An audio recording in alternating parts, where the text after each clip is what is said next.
Welcome to IK academy. நம்ம previous year question discussion பார்த்துட்ருக்கோம். இது 2024 நடந்த ஏஇ கொஸ்டினோட ஒரிஜினல் கொஸ்டின். ஓகேங்களா?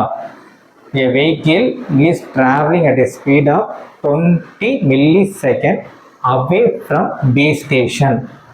ஓகேங்களா? பேஸ் ஸ்டேஷன் பிஎஸ் அப்படின்னு நம்ம சொல்லுவோம். The frequency of the operation is 800 megahertz. Assuming that the mobile terminal is very far from the base station, the Doppler shift at the mobile terminal. Doppler shift frequency actually கேட்குறாங்க. Doppler shift எங்க mobile terminal, அதுதான் உங்களோட final question. ஓகேங்களா? என்னென்ன கொடுத்துருக்காங்க அப்படின்னா உங்களுக்கு ஒரு வெலாசிட்டி கொடுத்துட்டாங்க. ஸோ வெலாசிட்டி எவ்வளோ கொடுத்துருக்காங்க அப்படின்னா 20 millisecond. அடுத்தது வந்து என்ன கொடுத்துருக்காங்க உங்களுக்கு ஃப்ரீக்வன்சி எவ்வளோ கொடுத்துருக்காங்க. ஃப்ரீக்வன்சி வந்து 800 மெகாஹெர்ட்ஸ் அப்படின்னு கொடுத்துட்டாங்க. ஓகேங்களா? 800 மெகாஹெர்ட்ஸ் அப்படின்னு சொல்லி கொடுத்துட்டாங்க. இப்போ நம்ம கால்குலேட் பண்ண வேண்டியது என்ன அப்படின்னா Doppler shift FD. So Doppler shift FD அப்படின்றது கால்குலேட் பண்ணணும். Formula B divided by C dot F note பண்ணி வச்சுக்கோங்க, ரொம்ப ரொம்ப இம்பார்ட்டன்ட். டோப்ளர் ஷிஃப்டோட ஃபார்முலா இவ்வளோ தான். ஸோ இந்த ஃபார்முலா தெரிஞ்சிருந்தால் போதும், இன்செர்ட் பண்ணிட்டோம் அப்படின்னா வேல்யூ வந்துடும், ஃபைனல் ஆன்சர். ஓகேங்களா? ஸோ வி எவ்வளோ உங்களுக்கு 20. அடுத்தது என்ன அது சி. நார்மலாக சி அப்படின்றது ஒளியோட திசை வேகம். ஓகேங்களா? 3 × 10⁸. அடுத்தது என்ன கொடுத்துருக்காங்க அப்படின்னா ஃப்ரீக்வன்சி. இங்கே ஃப்ரீக்வன்சி என்ன பண்ணிடணும், நம்ம இன்செர்ட் பண்ணிட வேண்டாம். ஸோ ஃப்ரீக்வன்சி எவ்வளோ 800 மெகா 10⁶. மெகா அப்படின்னா 10⁶. இப்போ அடிச்சு நம்ம கேன்சல் பண்ணிட்டு வர்றது தான் இதோட ஆன்சர். நீங்கள் ஞாபகம் வச்சுக்க வேண்டியது டோப்ளர் ஷிஃப்டோட formula f is equal to v divided by C into f. ஓகேங்களா? இது வந்து ஃப்ரீக்வன்சியை குறிக்கும், இது வந்து வெலாசிட்டி மீட்டர்/செகண்ட், இது ஒளியோட திசை வேகம். ஓகேங்களா? இதை ஆன்சரை சால்வ் பண்ணுங்க, அவ்வளோதான், முடிஞ்சிச்சு இந்த சம். ஓகேங்களா? இப்போ நான் சால்வ் பண்ணேன்னா எவ்வளோ வரும் அப்படின்னா உங்களுக்கு 2 × 800 × 10⁶ டிவைடட் பை 3 × 10⁸. இது நார்மலாக அப்படியே எழுதியிருக்கேன். ஓகேங்களா? கேன்சல் பண்ணும்போது எனக்கு என்ன வரும் அப்படின்னா, அங்கே இடம் இல்லைன்னு இங்கே எழுதி போடுறோமா, கேன்சல் பண்ணும்போது எனக்கு என்ன வரும் அப்படின்னா 16000 டிவைடட் பை 3 அப்படின்னு வரும். அப்படின்னா 53.33. அது அப்ராக்சிமேட்லி எவ்வளோ இருக்கும் அப்படின்னா 53. ஓகேங்களா? இது வந்து 53. உங்களுக்கு ஆன்சரில் இந்த இடத்துல இருக்குது 53 ஹெர்ட்ஸ். ஓகேங்களா? 53 ஹெர்ட்ஸ். இது ஃப்ரீக்வன்சினால ஹெர்ட்ஸு, ஃப்ரீக்வன்சினால ஹெர்ட்ஸ். இவ்வளோ தான் இந்த சம்மு. ரொம்ப ஈஸியாக இருக்கா? என்ன கேள்வி கொடுத்துருக்காங்க, ஒரு வெலாசிட்டி கொடுத்துட்டாங்க, அடுத்து என்ன கொடுத்துட்டாங்க, ஃப்ரீக்வன்சி கொடுத்துட்டாங்க, சி வேல்யூ கொடுக்க மாட்டாங்க, கொடுத்துருந்தாங்கன்னா கெட் பண்ணி எடுத்து எழுதிக்கோங்க, இல்லைன்னா 3 × 10⁸ நீங்கள் போட்டுக்கணும். Formula V divided by C into F போட்டோம் அப்படின்னா நம்மளோட ஆன்சர் வந்துடும். இவ்வளோ தான். ஓகேங்களா? ரொம்ப ஈஸியான சம் தான் படித்தவங்களுக்கு.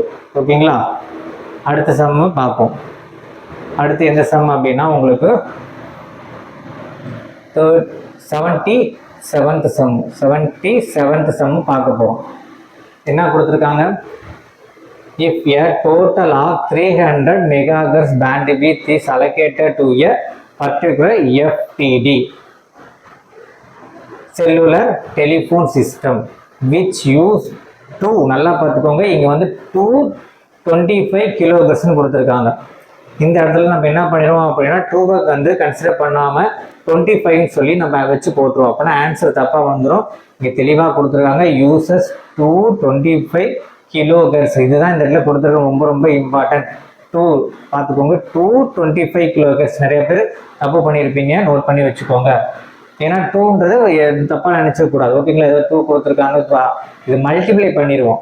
2 அப்படின்னா என்ன வரும், 25 × 2 போட்டால் எனக்கு என்ன வரும் 50. 25 × 2 போடும்போது 50 kHz அப்படின்ற மாதிரி வரும். ஓகேங்களா? Simple channels to provide full duplex voice and control channels. Compute the number of channels available per cell if the system uses 12 cell reuse. 12 sell reuse. Note பண்ணி வச்சுக்கோங்க. இதில் இருக்க எல்லாமே நமக்கு கிவன் டேட்டா தான். இதில் இருக்க நமக்கு எல்லாமே கிவன் டேட்டா தான். பின்னாடி டோட்டல் பேண்ட்வித் எவ்வளோ கொடுத்துட்டாங்க, 300 kbps கொடுத்துட்டாங்க அப்படின்னா அடுத்து என்ன சொல்லியிருக்காங்க அப்படின்னா 2 25 kHz வந்து என்ன பண்ணுறாங்க, டெலிஃபோன் யூஸ் பண்ணுறாங்க அப்படின்னு சொல்லிட்டாங்க. எதில்? சிம்பிள் சேனலில் யூஸ் பண்ணுறோம், ஃபுல் டியூப்ளெக்ஸில். அடுத்து என்ன சொல்லியிருக்காங்க அப்படின்னா computer the number of channels find out பண்ணணும். அப்போ சேனலில் என்ன பண்ணுறாங்க, the system uses 12 cells reuse. ஓகேங்களா, நோட் பண்ணிக்கோங்க. இப்போ சம்மை வந்து நம்ம சால்வ் பண்ணிடலாம். கேள்வியை புரிஞ்சுக்கிட்டீங்க அப்படின்னா சம் வந்து சொல்யூஷன் ஈஸியாக கிடைச்சிடும். புரியுதுங்களா? ஸோ என்ன கொடுத்துருக்காங்க, ஃபர்ஸ்ட் நம்ம என்ன கால்குலேட் பண்ண போகிறோம் அப்படின்னா total number of channels calculate பண்ணணும். ஃபர்ஸ்ட் நம்ம என்ன பண்ணணும், total number of channel calculate பண்ணணும். Total number of channel calculate பண்ணணும் அப்படின்னா ஃபர்ஸ்ட் நீங்கள் தெரிஞ்சுக்க வேண்டியது டோட்டல் பேண்ட்வித். ஃபர்ஸ்ட் என்ன ஸ்டெப்பு, டோட்டல் பேண்ட்வித் நமக்கு எவ்வளோ கொடுத்துருக்காங்க, 33 MHz. அடுத்து என்ன கொடுத்துருக்காங்க, bandwidth per full duplex channel. Bandwidth per full duplex channel. Bandwidth per full duplex channel எவ்வளோ கொடுத்துருக்காங்க உங்களுக்கு, 225 kHz கொடுத்துருக்காங்க. 225 kHz கொடுத்துருக்காங்க. நல்லா பார்த்துக்கோங்க. இதில் 225 kHz அப்படின்னா நீங்கள் என்ன எடுத்துக்கிட்டோம் அப்படின்னா 50 அப்படின்னு எடுத்துக்கணும். என்ன எடுத்துக்கணும், 50 அப்படின்னு நம்ம எடுத்துக்கணும். 50 × 10 பவர்ஸ் kHz தானே கொடுத்துருக்காங்க, 10 பவர் 3. ஓகேங்களா? இப்போ இதோட ஆன்சர் என்ன வரும் அப்படின்னா, இப்போ நம்ம இதெல்லாம் கேன்சல் பண்ணிவிட்டு நம்மளோட ஆன்சர் எவ்வளோ வரும்னு நோட் பண்ணிக்கோங்க. நம்மளோட ஆன்சர் வந்து 660 அப்படின்றது வரும் சேனல். அப்போனா டோட்டல் நம்பர் ஆஃப் சேனல் எவ்வளோ வருது உங்களுக்கு இந்த இடத்துல, 660 சேனல்ஸ் வருது. எப்படி இது வருது அப்படின்னா total number of bandwidth divided by individual bandwidth. அது இந்த இடத்துல நான் சொல்லியிருக்கேன். இப்போ சில பேர் என்ன பண்ணியிருப்பாங்க அப்படின்னா இந்த இடத்துல 25னே வச்சு போட்டிருப்பாங்க, அதனால தப்பு வந்திருக்கும். இப்போ கவனிச்சுக்கிட்டீங்களா, இனிமேல் வரவங்க கரெக்ட் பண்ணிக்கோங்க. ஓகேங்களா? இந்த மாதிரி நம்ம போட்டு முடிச்சிடும். நெக்ஸ்ட் நம்ம என்ன பண்ணணும் அப்படின்னா கேட்டிருக்கிறது உங்களுக்கு என்னது, computer the number of channels per cell the system reuse 12 channel reuse. அப்படின்னா இப்போ நம்மளுக்கு டோட்டல் நம்பர் ஆஃப் பேண்ட்வித் கிடைச்சிருச்சுல, அந்த டோட்டல் நம்பர் ஆஃப் பேண்ட்வித் எவ்வளோ வரும் உங்களுக்கு, டோட்டல் நம்பர் ஆஃப் சேனல் எவ்வளோ வருது, 660 வரும். ஓகேங்களா? இதால் நான் என்ன பண்ணணும் அப்படின்னா 12 டிவைட் பண்ணணும். இப்போ உங்களுக்கு என்ன கிடைச்சிரும், இந்த total number of channel divide by அந்த ரீயூஸ் பண்ணுற அந்த செல்லு. ஓகேங்களா? 12 கொடுத்துட்டாங்க. இப்போ நமக்கு என்ன கிடைக்கும் அப்படின்னா சேனல் பர் செல் கிடைச்சிடும். சேனல் பர் செல்ஸ் வந்து கிடைச்சிடும். இதுதான் இதோட ஆன்சர். 660 டிவைட் பை 12 போட்டோம் அப்படின்னா உங்களுக்கு 55 போட்டோம் அப்படின்னா 55. எல்லா சம்முமே நம்ம ப்ரிப்பேர் பண்ணி நோட் பண்ணிட்டு வந்துட்டோம். உங்களுக்கு டெய்லி ஒரு 3 சம் மட்டும் நான் போகிறேன். டீட்டெயிலாக போகிறதுனால நமக்கு டைம் இழுக்குது. இல்லைன்னா டக்கு போகணும்னா என்ன பண்ணிக்கலாம், டோட்டல் இது போய் டக்கு நான் என்ன பண்ண முடியும், போட முடியும். நீங்கள் டீட்டெயிலாக நோட் பண்ணி வச்சுக்கோங்க. உங்களுக்கு யூஸ்ஃபுல்லாக இருக்கும்னா டைம் நிறையா டைம் எழுத்தாலும் பரவாயில்லன்னு சொல்லி ஒரு 3 சம்மு மட்டும் டீட்டெயிலாக சொல்லி கொடுத்துட்ருக்கோம். நோட் பண்ணி வச்சுக்கோங்க. இவ்வளோ தான் இந்த சம்மு. இதோட ஆன்சர் வந்து 55. ஸோ சேனல்ஸ் பர் செல் எவ்வளோ இருக்கும் அப்படின்னா உங்களுக்கு 55. இதுதான் அந்த 55 வந்துருச்சுங்களா இதோட ஆன்சரும். நெக்ஸ்ட் சம்மு 88.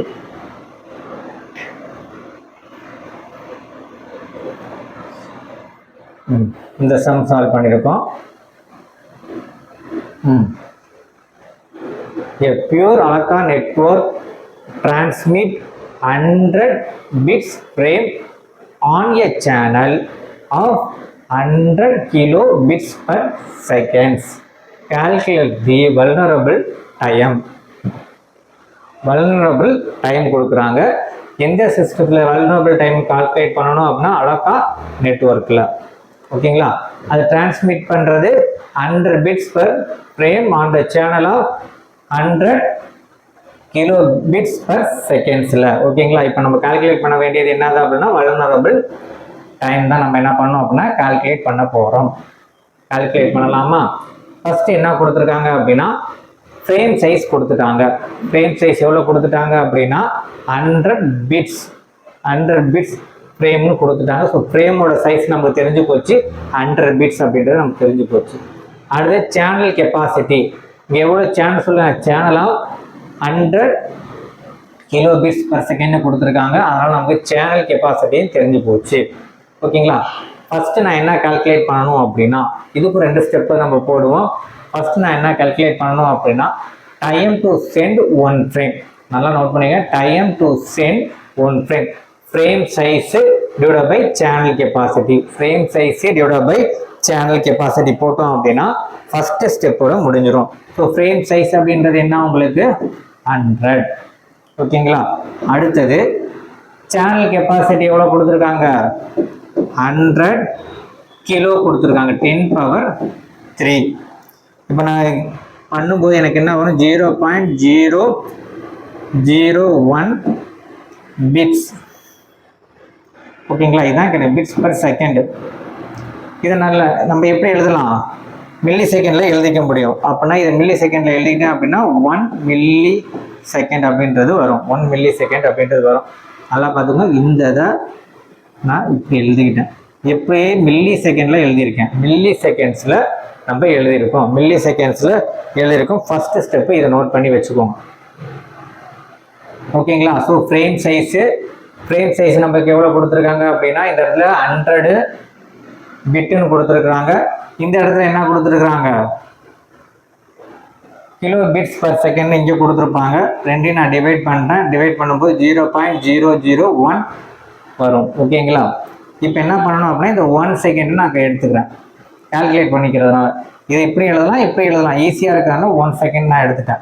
1 செகண்ட் கொடுத்துட்டு என்ன கொடுத்துருக்காங்க, எதுக்கு கால்குலேட் பண்ண சொல்கிறாங்க, அலாக்கா நெட்வொர்க்கோட வல்னரபிள் நாய்ஸ் அப்படின்னா டுவைஸ் அப்படின்னு நல்லா ஞாபகம் வச்சுக்கணும். நோட்லாம் நோட் பண்ணிக்கோங்க. டுவைஸ் எப்படி அதை நம்ம டிஃபைன் பண்ணுவோம் அப்படின்னா வல்னரபிள் டைம் எழுதி நான் போடுறேன், நோட் பண்ணி வச்சுக்கோங்க. வல்னரபிள் டைம் ஏன்னா ரொம்ப இம்பார்ட்டன்ட், ஏன்னா இதை நம்ம விட்டுருவோம்.